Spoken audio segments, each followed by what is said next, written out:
And we're live. Hi, everyone. Welcome to today's Innovation Coffee. Today, I've actually got the pleasure to have Robert Wolf with me.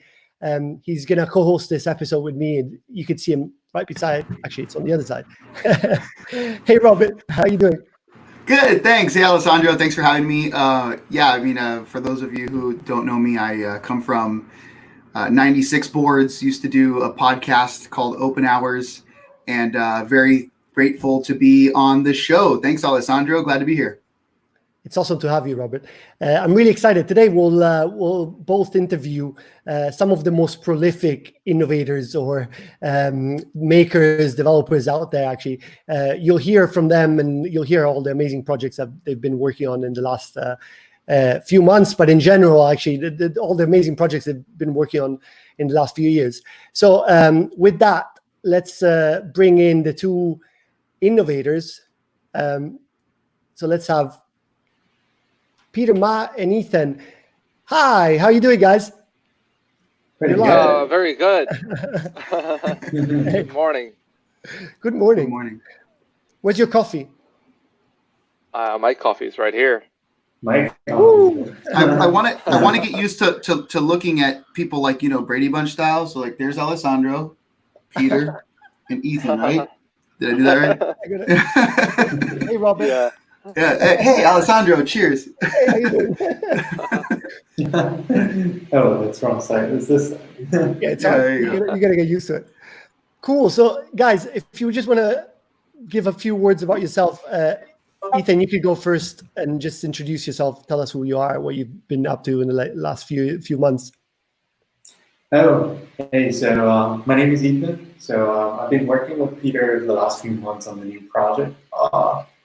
We started the project in the Hackathon, and that's a yoga app, a live stream yoga app. That's what we are working on the last few months primarily. But right now, because of the virus thing, I'm back in Taiwan. Originally, I live in San Francisco, but so right now is actually at night for me. Yeah. What's your background, Ethan? Just computer science. I've been doing like health startup for a while. I used to work for Pebble I'm in the Kickstarter video as well. And after Pebble, I actually went to start my own startup. I'm building an Apple Watch app. It's also health related. So it's a gym tracking app that's doing AI stuff that can do gesture recognition, recognize the kind of workout you're doing in the gym and count the number of reps for you. That's been featured in the Apple Watch App Store for a long time. They never changed the App Store. Alessandro, didn't you just speak with someone who was doing work on Pebble, like in your last show? Yeah, exactly. Oh, yeah. So we've got actually I'll put this up because he's in the house. So I shot JR is actually, he's actually one of the creators of Rebel. So I don't know if Nathan, if you know about that. It's basically the project that's keeping Pebble alive today. Yeah, I know. Isn't the lady? Sorry? Miriam? No, that's a lady who's doing it. I think Catherine. Yeah, it's a community project, so there's probably multiple people involved.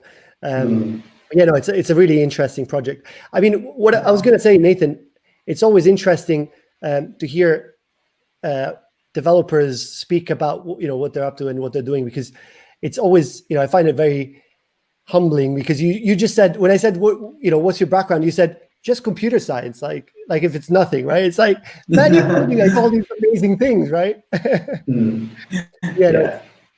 It's really cool to have you in the show. Thank you for joining us today. Yeah, glad to be here. And Peter, tell us about yourself. So I'm sort of a prototyper, and then I basically build different type of prototypes. Things ranging from using AI for skin cancer all the way down to from AI, and most recently basically using AI to detect poses for yoga poses. So for the last couple months, I've been building this startup called Mixpose with Ethan for it's basically allows the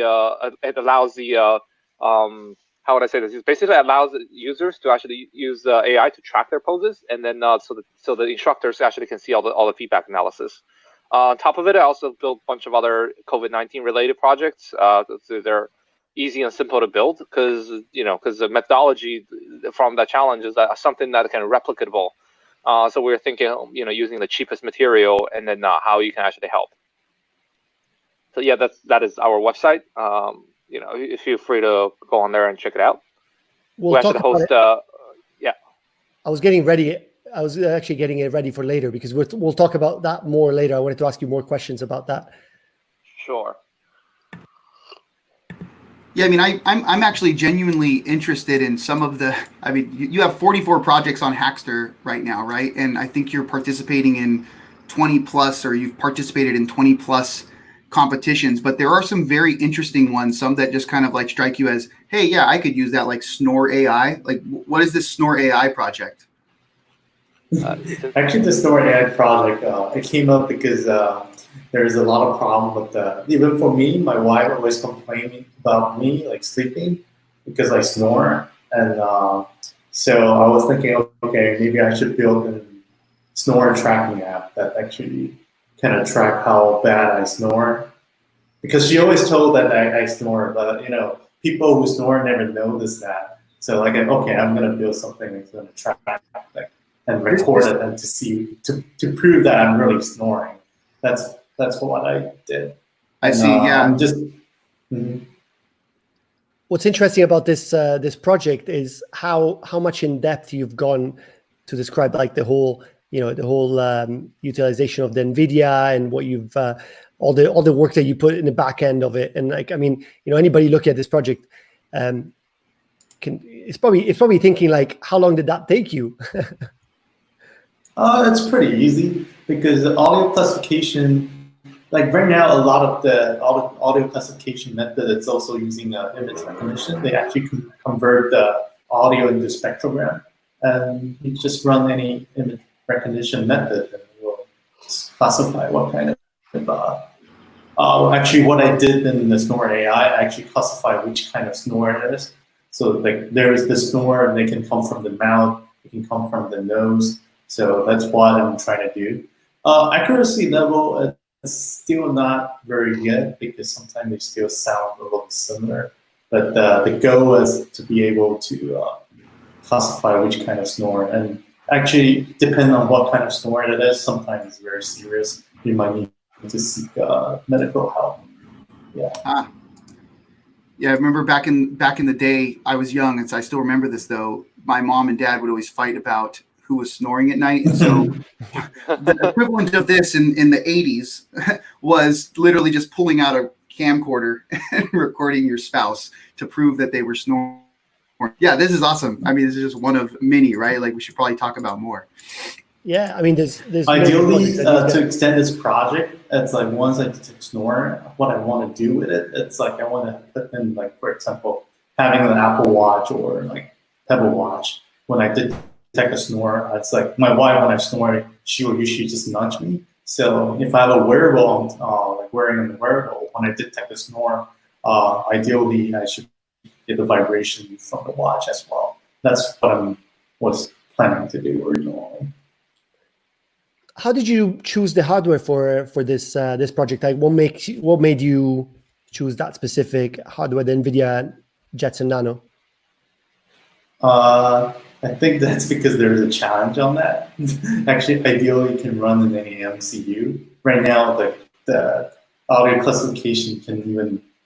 Jetson is actually more powerful, but actually right now it can run on mobile phone, like offline on the mobile phone, but also in any MCU, like what's this, Adreno as well. You can actually run in the Nano 33. Okay. And it's going to work fine as well. That's really interesting. So have you tried this on MCUs? Because you guys are probably familiar with the trend, this new trend, or TinyML. Yes, TinyML, right? Like there's a lot of people really getting involved and trying stuff on MCUs, and it's really amazing to see what's possible on these really low power devices, right? Have you tried it actually on an MCU? Yeah, I did. Actually, I have another project I did, which is doing similar stuff. I do it, and I did it on the SparkFun board. Cool. And what kind of accuracy? I mean, is there a decrease in accuracy when you use the MCU, or is it same type of accuracy than using a Jetson I Nano? think it's the same type of accuracy. I think there is a reason, because from the NVIDIA project, you can see we actually use a pretty nice microphone over there. So the accuracy is definitely better. On the MCU, like we just use some, like the board, like for example, the Arduino Nano 33 boards. The microphone over there wasn't that great. So I think that's a primary reason that the accuracy wasn't that great. Yeah. So what about going the other direction? I mean, I see that you've used this the Jetson Nano a bit, going down into MCUs. But have you actually heard of and or tried the AGX Xavier from NVIDIA? No. No. Nope. Okay. Definitely I an don't think interesting so. one to maybe look into later. Yeah, we're You waiting forget the for board. them to. Yeah, we're waiting for them to mail us a board. At, You we won the ordered one, challenge. or? No, that we won the challenge. That was part of the prize. Oh, nice. It's a $700 board with the mixed post. We won Yeah. that challenge with mixed post. Now they're basically giving us a board, but that's a $700 board. So it's like we were actually wondering what is the use cases for that. Yeah. I mean, So, yeah, I was gonna say it's a pretty nice board. It comes pretty stacked. I mean, like it's comparable to one of those boards like the Honeycomb from Solid Run, where you can basically use it as a workstation if you really wanted to. So it's definitely powerful. I believe it comes with the GPU on there, 32 gigabytes of memory. It's pretty beefy. Yeah, I'm gonna once we receive it, I'm gonna try to run Fortnite on it and see what I can play. And then ping me so that I can challenge you. Yeah. Let's all buy an NVIDIA. Was it what board was it? Did you say Xavier? Xavier. Or Xavier. Let's all buy a Xavier and play Fortnite. That could be another stream in itself. That'd be fun. And then we can do live streaming too. So this way, we can actually get sponsors. We'll move over to Twitch for that. Yeah, exactly. Yep. So cool. So, oh, sorry. Go ahead. No, I was just gonna actually, given that we've got Peter talking, I was gonna ask him about another project that he's won a challenge with, and it's actually got a really interesting name. It's called Indoor Oxygen Reactor. So I'm gonna pull it up here. It's this project here. I mean, first of all, tell me how you came up with that name, and then tell me what the project is. Okay, it's so the interesting thing is that it is actually carbon reducer than the indoor oxygen generator, but it's a sort of it actually does exactly the same thing. So what happens is that so DF Robot they basically they basically told me, hey, like we can sponsor you some hardware, and then what do you want? And I was like, hey, there's a carbon dioxide sensor. Like let me just get that and check it out. And once I receive it, plug it in, I start finding out my own home, because where COVID-19 is happening, we're all stuck home. I found out there's more than 1,000 particle per meter of carbon dioxide in the house, and I did some research. I'm like, wow, this is actually really high, and actually after 2,000, you're actually going to start seeing like some real bad symptoms. And the Hackster is also running this challenge on the menopause. When I start seeing like, almost half of the symptoms that the menopause, the people are experiencing in menopause, is actually being experienced during, with lack of basically over, how would I say this? It's like overbalance of the carbon dioxide to oxygen level. So, and I did some research on how do you actually reduce carbon dioxide, right? The easiest way you can get some houseplants, but that's not the most efficient way. And then through research, I found out that algae is actually the most efficient way of converting carbon dioxide to oxygen, because 1 kilogram of O2 converts directly to CO2, so it's very easy to measure these things. And I basically got this running, and then it was basically running my house for a while. And right now, what I so for my last project, I have to tear down the parts and build another COVID-19 project. So. But this is actually one of the things I think that, like, if we've done well, this can actually be productized. Even though I don't want to productize myself, but I would definitely want to buy a product like that just so that to keep the CO2 level at a healthy rate. And if you actually because of this, you actually become more aware of the CO2 as well. And then you kind of understand how the entire climate change works. If you can reduce your own CO2 at your own house, then you can actually do this in those factory farms, and then you can actually do a lot more measurement in that, and do this in a little more industrial scale level. Because all it really takes is just a bunch of algae. And this is the exact same process people are doing. The NASA is actually doing in the International Space Station. I mean, This Peter, is how they actually do it. to be honest, like this is actually super cool because you say you can productize this, and when you look at it, you think, well, people have lava lamps at their house, right? Like you've literally put a bunch of algae into a tube with, I'm guessing that's water. Yeah, no, that's salt water because salt algae, water.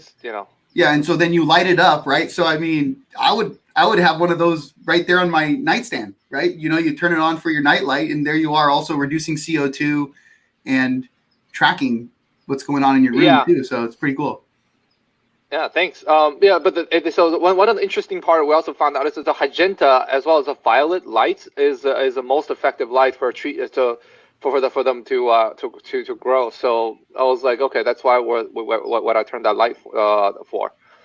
So these are. I was gonna say, have you thought of like integrating in some device like smart device to track it while you're gone? I mean, like creating an app. Yeah, this is already tracking. Oh, it is already tracking. Yeah, it's actually being uploaded to the cloud. No, Peter, I was just gonna say, like, it's amazing. I mean, I said that to Ethan before, but it's amazing to see how much time you spend, like in actually making these projects reusable or reproducible. Actually, there is a question from the audience here that says, I shot JR is asking. Actually, no, sorry, that's not the question. That's the wrong one. No, wait, sorry, making a mistake. Yeah, how long do you spend just on documentation?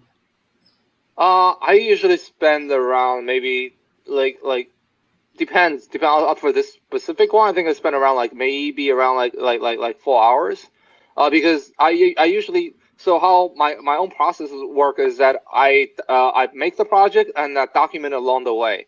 So I actually do a lot of mistakes tracking because this way one of the very interesting things is that I use Hackster not just to show other people how to do it. It's actually just a way of documenting for myself how to do it. Sometimes when I skip steps, because some clients, that's how some of the clients contact me. Hey, I need a project similar to that. Can you build it for me? I'm like, sure. I mean, this is how much I charge, and they're like, sure, I'll pay you this. And then I go back and try to create my own project. If I'm missing some steps, it's actually crucial for myself. Like I can't rebuild it. I'm like, oh, this is going to take me another couple of hours to figure out how to do this. It happened a couple of times. So I usually document it for myself just to, when I need to recreate the project or when I need to create a similar project using the base of it.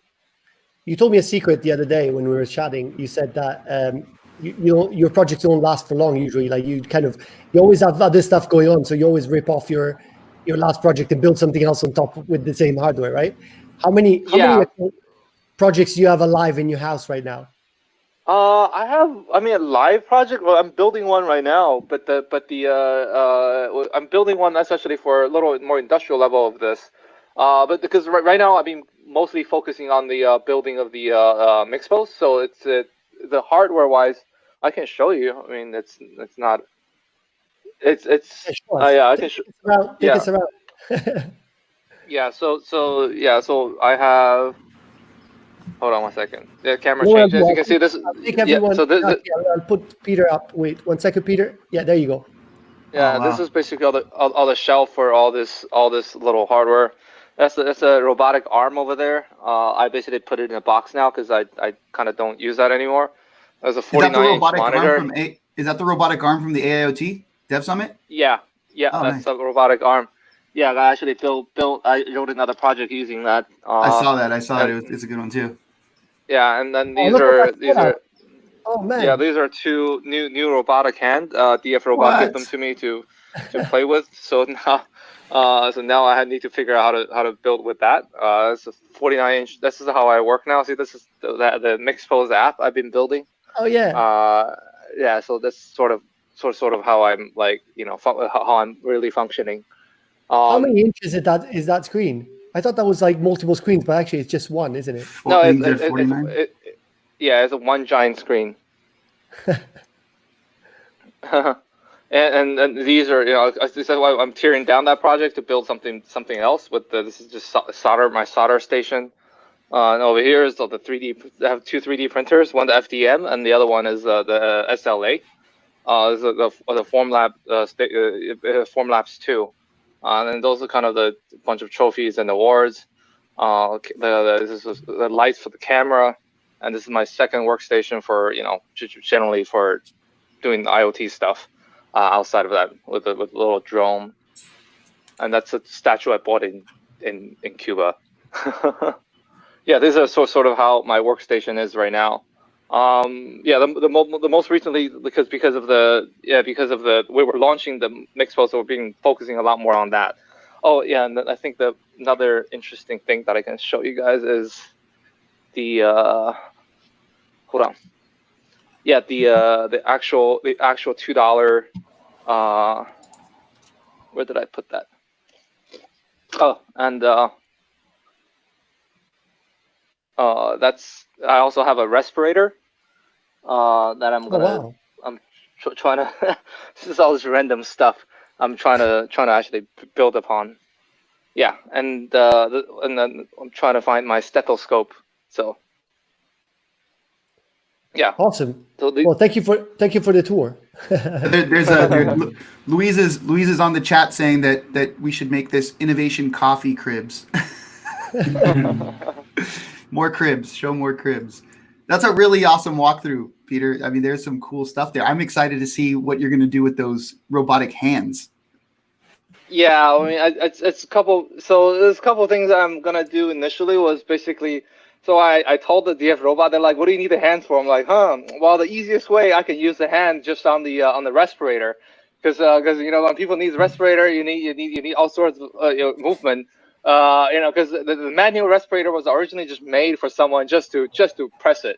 Yeah. You press it and then while on the way, and I'm like, hey, I can just use a robotic hand to press this thing instead of an actual person. Cool. So we've gone through some of the projects that you've built, but also like you showed us a bit around the house, right?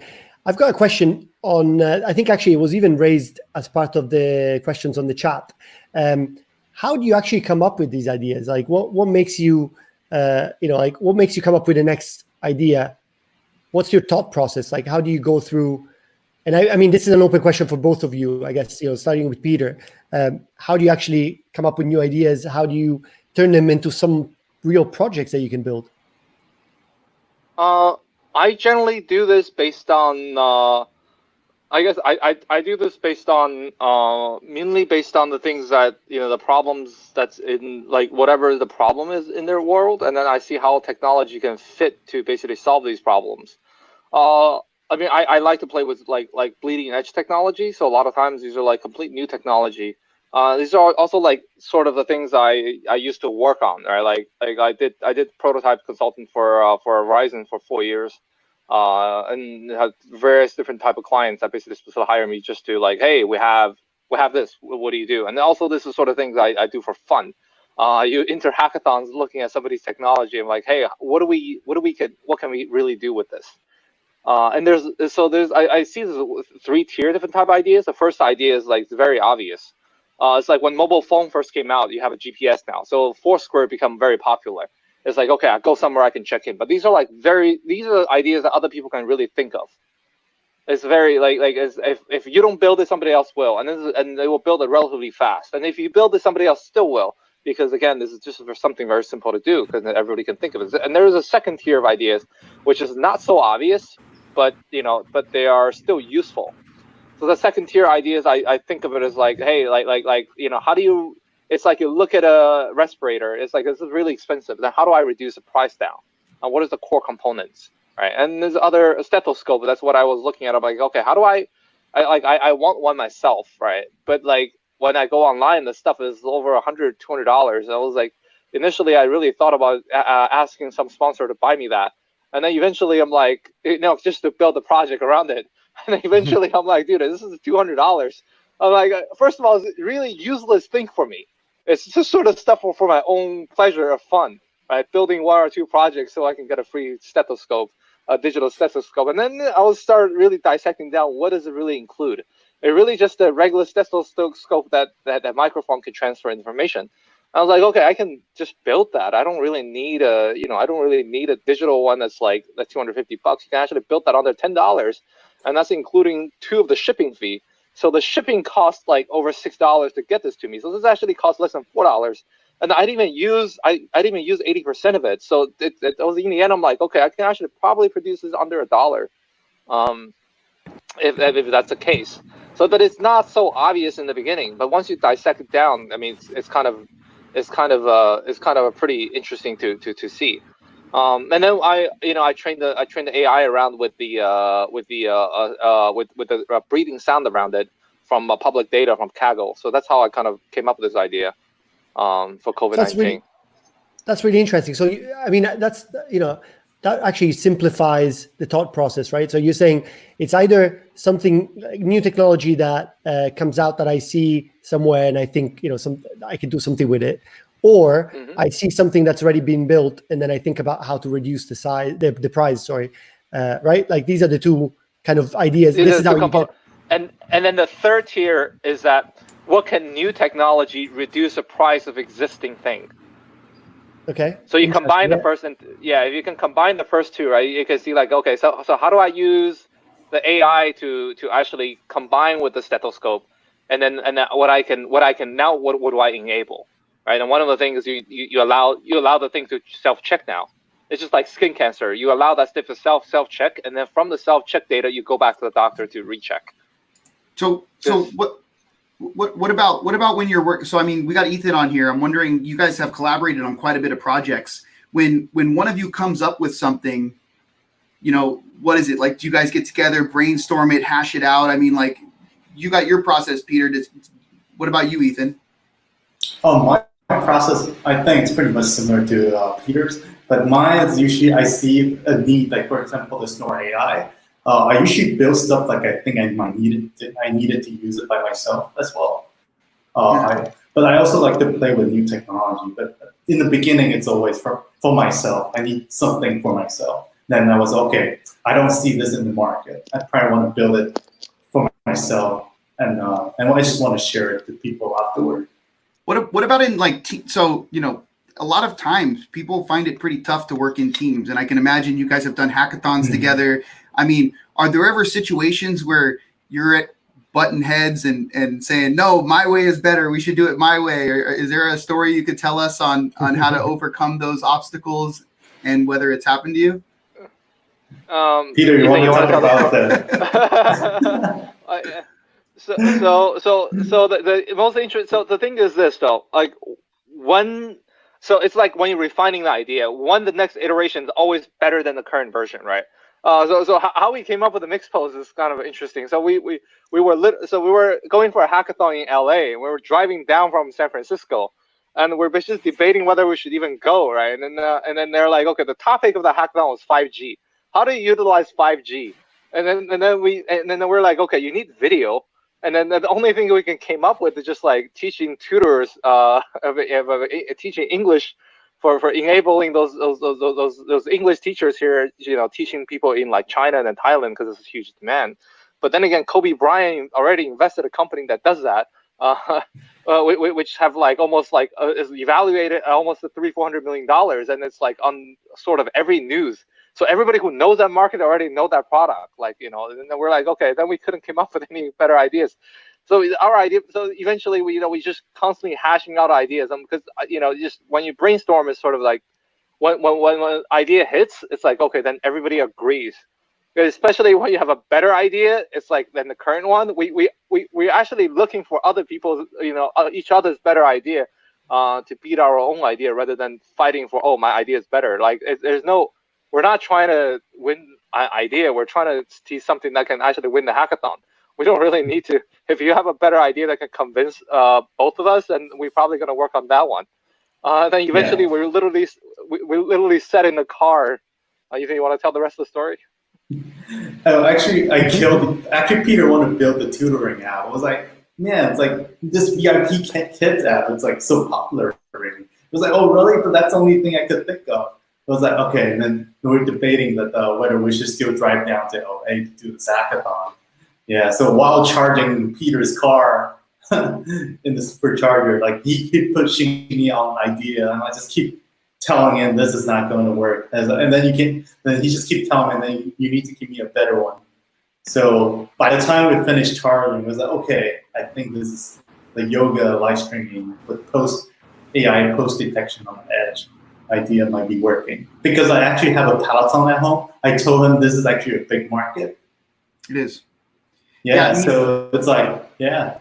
And then he's like, oh, yeah, that's right. There was actually just a call that I had with a colleague, okay? And he was sharing how him and his wife are now doing yoga at home because they have to, right? But there are certain poses and positions that the professor is uncomfortable teaching because it could get slightly dangerous. You know, the one where you're on your elbows and you're balancing on your head, right? Well, that's a dangerous pose. And if you have some sort of software to detect whether you're, doing this right or whether or not, you shouldn't do it because you're not really setting yourself up properly, I think that these are definitely things. Because of course, I would like to hear more about mixed pose, and I think this is a good segue into it. Maybe we could walk through that project, right? Yeah, sure. I'll pull it up. Actually, I've got the website here. Let me pull it up. I think it's a really interesting project. And as you guys are describing, I'll pull it up. So yeah, introduce it, Peter. So it's basically, it's a Mixed Post we're basically an AI streaming platform for yoga teachers, and now we use AI post tracking as a feedback from the students back to the teachers. So while a teacher is teaching a class, you basically use your phone. We're building an Android app, and then we're launching on June 15th. So next month. Right now, we're doing weekly testing for different. We're hosting yoga classes every weekend. So if you want to join us, you can easily join us on our Facebook page, and then we're posting all our events there. And how this works is that the user basically uses AI on the edge for tracking. And this information is basically sent directly back through to the teacher itself. The teacher would now have a little analytic dashboard to understand, hey, how many. So when the teacher is doing one move, and they can easily track how many people in the class is doing that move. And then more specifically, they can actually track back to like, hey, Alessandro, this move is if you can't do that move, you can there's direct feedback system, and there's no interruptions because right now you can see there's a lot of demand. Zoom yoga is everyone's on Zoom yoga. It's not even built for it, but people are still on it. And a lot of people obviously don't want so there's a privacy issue. They don't want they want teachers to see them, but they don't want other people to see them. And there's a lot of these tiny little issues that we basically want to build an app that specifically target these things, just like how Peloton's doing for biking. We will be doing this for yoga. Is this similar to kind of how like Uber would work, where if you're a yoga teacher, you can go on and you can sign up and become a yoga teacher here? And then on that note, if that was possible, like how is this process vetted? Like how do you know if you're a certified yoga teacher? Are you the one who's directly hiring these people and vetting them? Or I'm kind of wondering the process, like how do you get a yoga teacher in there? And if I was a yoga teacher and I'm certified, how would I get involved? So initially, we're basically going to be a yoga teacher will be on staff, so they will be teaching. They will have their specific class schedule that they can teach, and then we basically and then the user pay a monthly fee.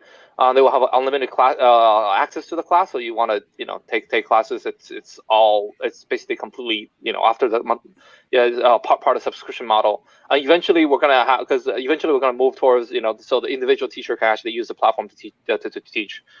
This is purely because of development time. There's only 3 of us developing the app, and then we can only focusing on because we kind of want to polish the app because people are paying for this stuff. The expectation is actually much higher. And you said you're doing some free classes every Sunday, right? So yep. For people that want to join, they could just go on YouTube. And so you're looking for one thing I'm interested in is you're doing this because you're looking for feedback from users, right? So I'm curious, how do you collect the feedback, and how do you go about making sure that you are kind of catering for all the different users? So we actually did tons of interview on the user UX research back in February.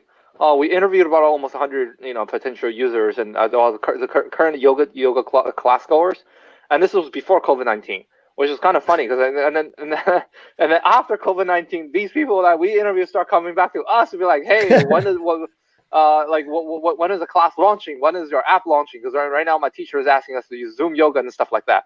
Because before they're like, oh, you know what? I'll sign up and I'll go to maybe 1 or 2 classes, in the morning. Because sometimes I want to do yoga in the morning. I don't want to, because I got to go to work. So I just kind of want to do this, 30 minutes, 45 minutes class at home, and then I can take a shower. And now they're like, oh yeah, we kind of need the service like this. So we originally built this with thinking of how to leveraging 5G, and now we can actually start thinking how this can actually fit into a post COVID-19, post lockdown situation. But we're going to see a lot more. So that's how we kind of can see this opportunity, or where the shifted opportunity goes. How hard would it be to add general like gym exercise to this? I mean, I imagine it's the same kind of infrastructure. All you need is then to like just retrain the models. Is that it, or have you thought of that? Yeah, is that possible? Yeah, so first is retrain the models. The second is we kind of we want to so because it's only like it's a very early startup. There's only 3 of us, so we kind of want to focus on one thing first, which is yoga. It has the greatest demonstration of the AI capabilities, especially AI capability on the edge, right? Like it has maximum. It's like where the technology really meets the user experience. And another example is this. The interesting thing is that yoga was actually meant to teach, like, if you go to India where the yoga was born, this stuff is actually meant to be taught outside, right? Like, next to a waterfall, on the beach, in a forest. It's a source. It's just the things that on the mountaintop with the snow and stuff like that. But currently, because of the westernization, well, it's not because of westernization. I guess it's because of the urbanization. In the cities, you can't really have those things. So the yoga studio was sort of a not, I wouldn't say replacement, but more of a just settlement because you can't do this stuff in a waterfall on the beach. Let's open up a yoga studio. It's easier for people to come in and out. The urbanization of the situation. And then we think like with the 5G and AI on the edge, the teacher can actually go to a waterfall. If they have a 5G connection, they can actually teach this stuff next to a waterfall. Right? That's really interesting. So you're really this is cool because this is how you use technology to actually bring people back to real good habits, right? So it's interesting. It's like the extension of making technology useful to people and to their lives. I like that. I mean, I think it's also great because you're not just approaching it in a sense that, okay, well, we're in a current situation. It sucks, and let's look at ways to make our lives better at this moment, right? But you're also looking at it as a post-COVID thing, right? And so, saying life is going to change a bit, like the norms are changing, and in a way, people are finding conveniences that they didn't see before. And so, I mean, like, why not? There are certain things that technology can be used for, and using this time to create something that can actually apply to post-COVID times, I think that's also really cool. So yeah, awesome. Cool. Right. I think we've got a special moment for Peter. Robert, do you want to bring up a surprise for Peter? Are you ready? So Peter, this actually isn't just Peter. This is for Peter and Ethan. I've noticed. Ethan has got some. Okay, cool. Yeah. Yeah. So I've noticed him in quite a few of these pictures too. Ready? Ready, guys? All right. So this segment is called "What Were You Thinking?" and tell us a little story, right? So let's try to keep it short because I think 7 pictures here. But I'm actually kind of curious. First of all, maybe you can walk us through, if you remember, what was it that led you up to this moment, and what were you thinking at this moment? Maybe you could take turns or tell us a little bit about this time. Well, first of all, we went with our backup idea. Because our original idea was just too obvious, but they were going to be, everybody else was building something similar. So we're like, okay, we can't really go that route. eventually that was they were selected the winner. But then again, multiple apples was basically building around that it's almost exact same shell of the same app, and then what one team did really polished it up, and then they won. But from the very beginning, we're like, okay, we can't do that idea, just because the fact it's like we actually previously built that at another hackathon. That first of all, somebody found out, and then we're gonna get in trouble. Second of all, it's just everybody else is gonna build it. Just basically, use it in order to reduce carbon. You use how many trees you build, and you kind of like and then you basically count how many trees that you donate the money to build the tree to plant the trees. And that was the idea winning. And then when we went with a smart card, and how you charge where you charge your car matters. Basically, if you use a coal power plant, you're actually doing more harm than to the environment than you actually just use this, to the gasoline car. So we map out all the that was how I felt. I was like, we felt pretty great that we didn't go for the Ethan. I think it's amazing. Also, if you look at the date, February 1st, 2020. I mean, that's just a few months ago. We were at events like this. But yeah, I'm sorry, Ethan. Did you want to add to this photo as well? I mean. Oh, this hackathon is funny. So I actually landed. I just flew back from Taiwan from on that date, and I was like, shit, I don't want to drive to San Francisco. I just landed, and Peter just keep calling me. It's like, hey, you gotta come. It's like, this is gonna be fun. I was like, shit, let me think about it. So I went there like I think after 6 p.m. for the first day, and I had this. And I usually want to drive back home to San Jose, but like Peter's end up, I just have to stay there in San Francisco to act on. And you won. Project. Yeah, I won too. All right, there's more. We got a few. So here's another one. What was going on here? What's this? You're holding a plant. Everyone's pointing at these succulents. Why are you so happy? Well, we won this one because we sort of really. Because in the beginning again we couldn't figure out any ideas, and we're like, because this was very old, so I ended up just going to Home Depot, bought a plant. And I'm like, because back then smart plant wasn't really a thing, so I plugged a couple sensors. I'm like, okay, we have a smart plant. We can just pitch this now.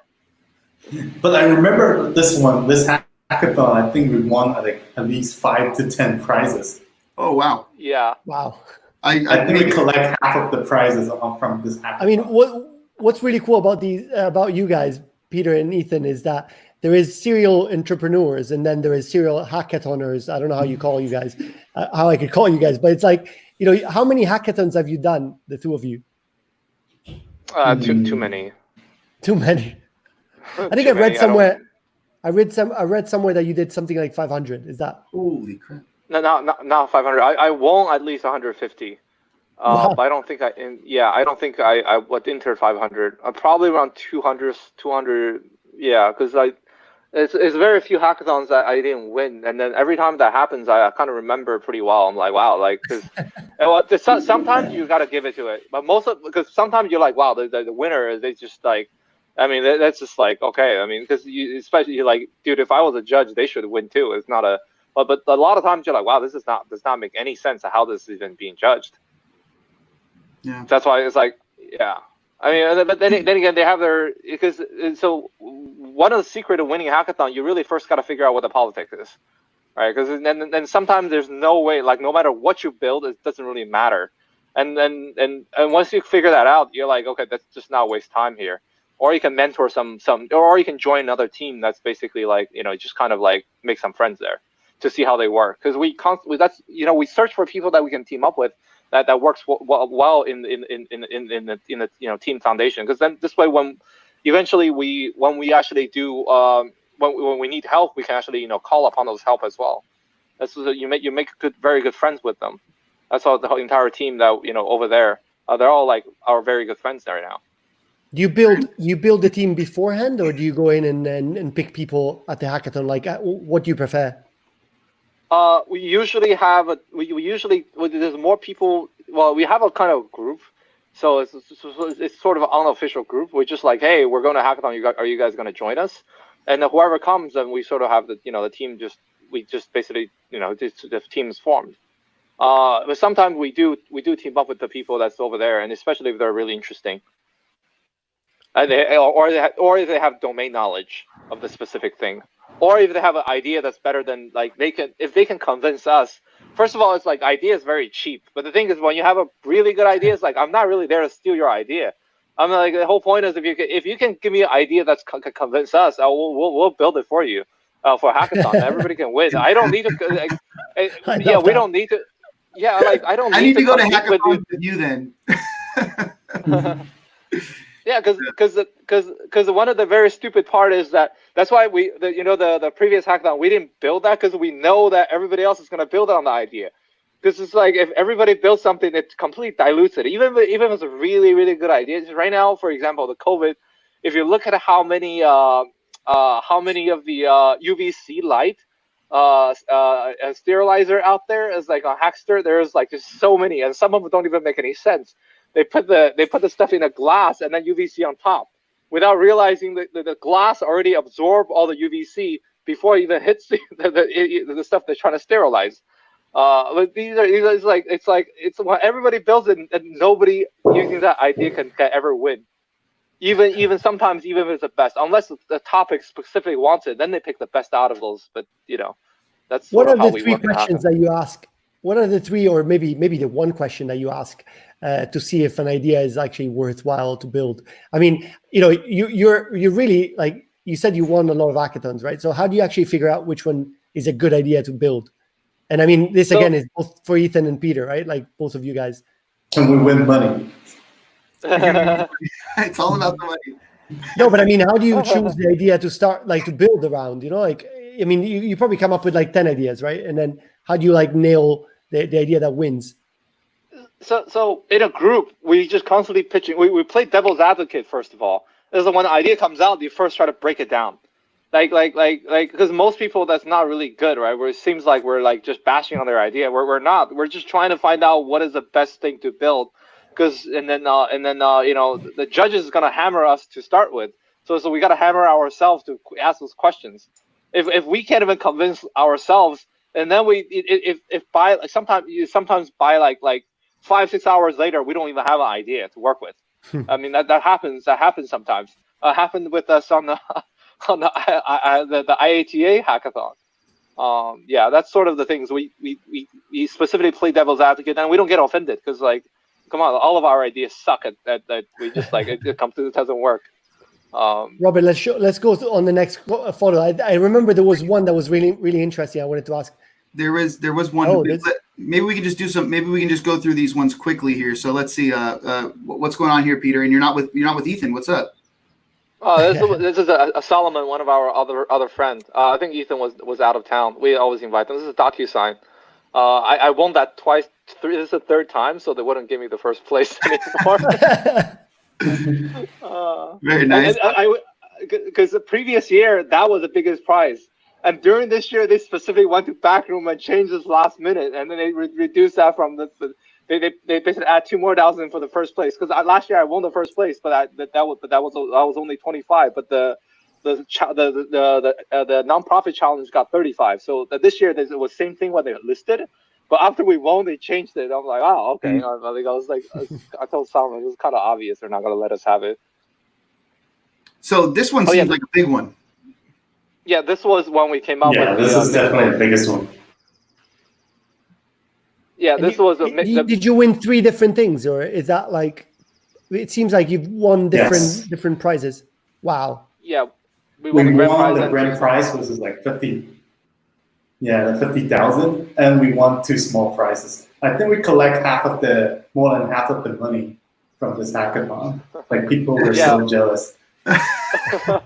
Did you at least invite everyone out for a beer afterwards? No, we had to drive back to. This is one we had to drive back to San Francisco right after.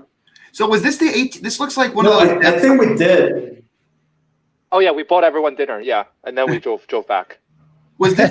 Is this the? I know that I've been to 2 AT&T dev programs or dev summits. One was I think it was Las Vegas in 2016.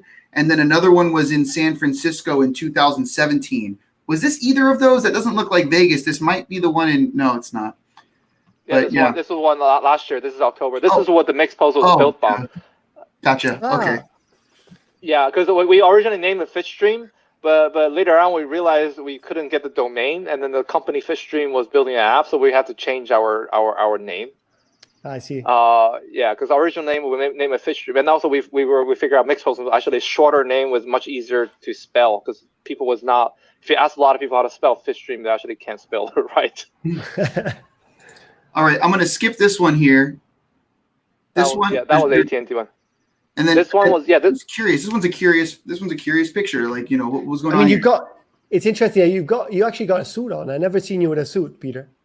Yeah, this is the prince. This is the richest man in Dubai. So we won the GovHack. Ethan's on this team too, but he was in Iceland, so you can tell me how he feels. So this one I got we got over $200,000 for this clean water AI project. This is the biggest one I've won, and I literally built that original prototype building over 2 days. Yeah, at the moment it felt like, wow, I really did something right, and how to actually get this. This is, and you're actually meeting a lot of world leaders there. Wow, which is kind of interesting. You still have their phone numbers? Well, you have your secretary's number. You want to tell them how you feel? Ethan, you want to tell them how you felt? Because Ethan was on. Yeah, so like Peter was telling me about this project we're working on. I was like, oh, there's no way we're gonna win like $200,000. We're actually in Germany, and I was like, I don't think we're gonna make it. That's why I decided to book a trip to Iceland. Yeah. Did you actually? Were you actually part of the winning team then, or not? You weren't, because. Yeah, I am. Oh, you are? Okay, cool, awesome. Yeah. Congratulations. Yeah, but I didn't go there because I already promised my wife that we're gonna go to Iceland, and then I was not gonna test it. But, so this is the last one, and I think the funnest. And I really want to know, this is where the whole "what were you thinking" idea came from. Was this one? Peter, this is what's going on? So Ethan, you want? Yeah, this was a Bayern Munich hackathon. They flew us to Munich for the it's like sort of a stadium hackathon. Ethan, you want to? Yeah, it's kind of surprising because so the interesting story is this. One of the German guy, like in Munich, he actually contacted me before I even arrived at the hackathon. He's like, "Hey, can I join your team?" And then I was like, "Sure, you can." And after Ethan, and then Brian, he's like, "Sure, you can join our team." And then when we pitched him the idea, he's like, "This is stupid." Our idea was basically using blockchain to track all your all the goals that was scored, and you can basically use that as a collectible, and eventually trade and sell that collectible. And then it's basically issued by Bayern Munich, so there's an official blockchain coins. It's like the minted coin by the Bayern Munich.